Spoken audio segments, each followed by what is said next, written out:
Sekarang kita masuk pada materi sel volta bagian kedua, di mana pada bagian ini kita akan belajar caranya menghitung potensial sel. Untuk itu kita perlu memahami dulu apa itu yang dimaksud dengan potensial elektroda. Potensial elektroda adalah ukuran terhadap besarnya kecenderungan suatu unsur untuk melepaskan atau mempertahankan elektron. Lambangnya adalah E0. Menurut perjanjian, elektroda hidrogen dipakai sebagai elektroda standar, diberi harga nilai 0 pada 25 derajat Celcius, 1 atm, dan konsentrasi 1 molar. Potensial listrik yang dihasilkan oleh suatu reaksi reduksi itu dibandingkan dengan potensial elektroda standar hidrogen yang berharga 0. Bisa dikatakan, makin mudah suatu logam mengalami reduksi, makin besar potensial elektroda yang dihasilkan. Urutan logam berdasarkan besar atau nilai potensial elektroda kita kenal sebagai deret elektrokimia atau deret volta, yaitu urutan logam-logam berdasarkan kenaikan potensial elektroda standarnya. Disusun oleh Ness, kita bisa lihat deret volta sebagai berikut. Logam-logam yang di sebelah kiri hidrogen mempunyai potensial elektroda di bawah 0, lebih mudah dioksidasi.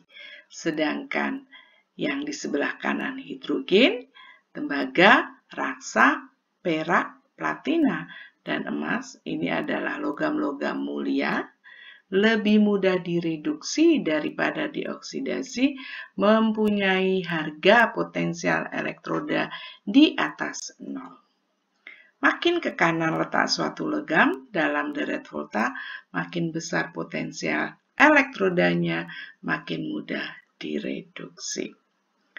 Nilai potensial elektroda reduksi atau potensial elektroda standar unsur-unsur bisa kalian lihat di buku sumber.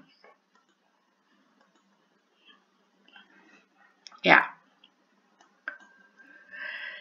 Cara menghitung potensial elektroda sel, kalian bisa menggunakan rumus, yaitu E sel sama dengan E reduksi dikurangi E oksidasi. Karena reduksi terjadi di katoda dan oksidasi terjadi di anoda, maka rumus ini kita bisa turunkan. E sel sama dengan E katoda dikurangi E anoda. Kalian juga bisa menggunakan rumus kedua dan rumus ketiga. Jika E selnya bertanda positif, maka reaksi berlangsung spontan. Disepakati notasi daripada sel volta itu sesuai dengan aliran elektron dari anoda ke katoda, maka jika notasi selnya anodanya Seng dan katodanya Cu, berapa besarnya listrik yang dihasilkan? Dari data diketahui bahwa potensial reduksi Seng sebesar minus 0,76 volt dan potensial reduksinya Cu sebesar positif 0,34 volt. Yang kecil akan dioksidasi, yang besar akan direduksi. Kita masukkan ke dalam rumus, E sel sama dengan E reduksi dikurangi E oksidasi. Akan menghasilkan listrik sebesar 1,1 volt. Karena bertanda positif, maka reaksi ini berlangsung spontan. Untuk lebih memperdalam, kita latihan yang pertama, berapa potensial sel volta dengan notasi sebagai berikut. Katodanya adalah Seng, anodanya adalah aluminium.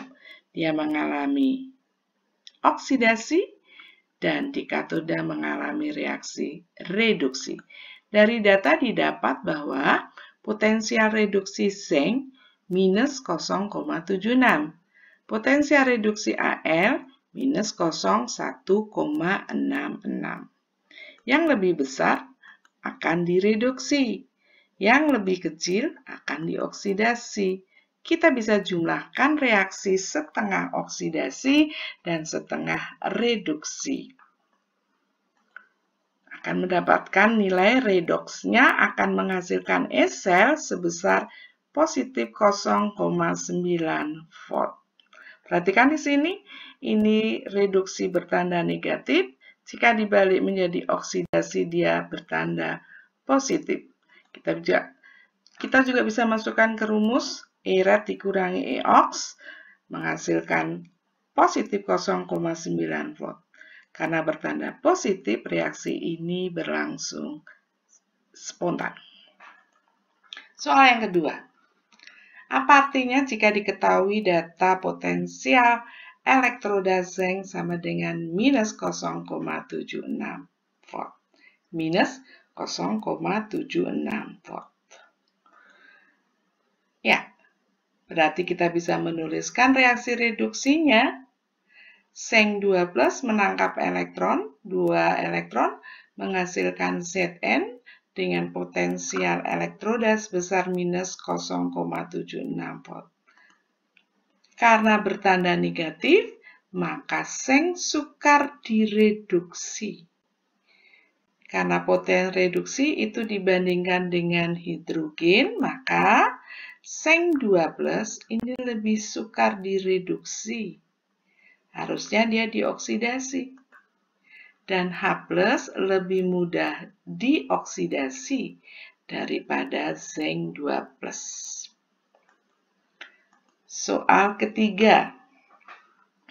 Serbuk Fe dan serbuk Pb dimasukkan ke dalam larutan yang mengandung ion Fe2+ dan ion Pb2+ dengan data E0Fe minus 044 dan E0Pb minus 013. Bagaimana reaksi bisa terjadi spontan dan apa hasilnya?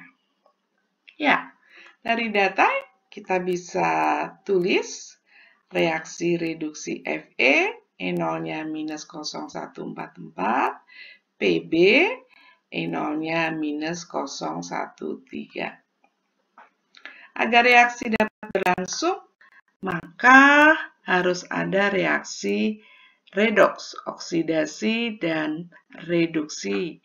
Dari data E0 ini, yang lebih kecil akan dioksidasi, yang lebih besar akan direduksi. Sehingga, ya, ini lebih kecil dioksidasi sebagai anoda dan ini sebagai katoda. E-selnya memiliki harga 0,31 volt, bertanda positif, reaksi berlangsung spontan. Demikian penjelasannya bagaimana cara menghitung potensial sel. Terima kasih untuk perhatiannya.